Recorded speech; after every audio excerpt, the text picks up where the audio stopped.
हाँ एगो बंगेत के गीत गा के सुनाओ तनी। जब राजा दशरथ गोएरावा पर अइले, जब राजा दशरथ गोएरावा पर अइले, हाथी छोड़ली चिकार हे हरि गुण मंगल गाई के श्री कृष्ण गुण मंगल गाई के।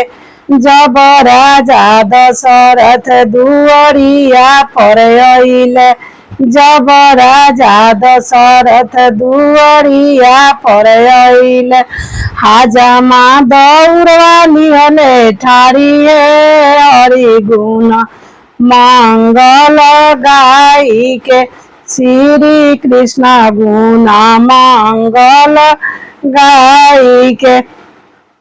तोहरा के देव हाजमा सोने के रछुरावा, तोहरा के देव हाजमा सोने के रछुरावा, आजू हमरो राह बिचारी हे हरि गुण मंगल गाई के श्री कृष्ण गुण मंगल गाई के।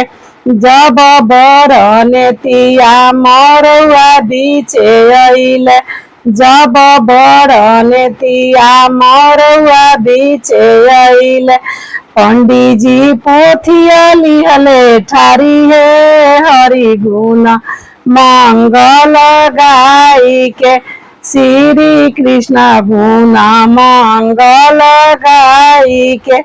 रौरा के देव ब्राह्मण सोने के रपोथिया, हमारा आगू सीता बाखानी है हरि गुण मंगल गाई के।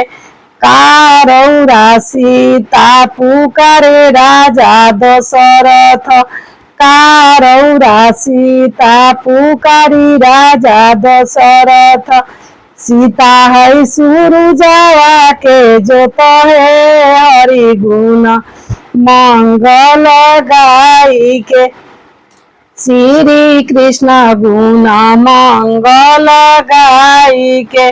सीता का जोते चंद्रमा पित्र भइले, सीता का जोते चंद्रमा पित्र भइले, अवरो पित्र सब लोग है हरि गुण मंगल गाई के श्री कृष्ण गुण मंगल गाई के।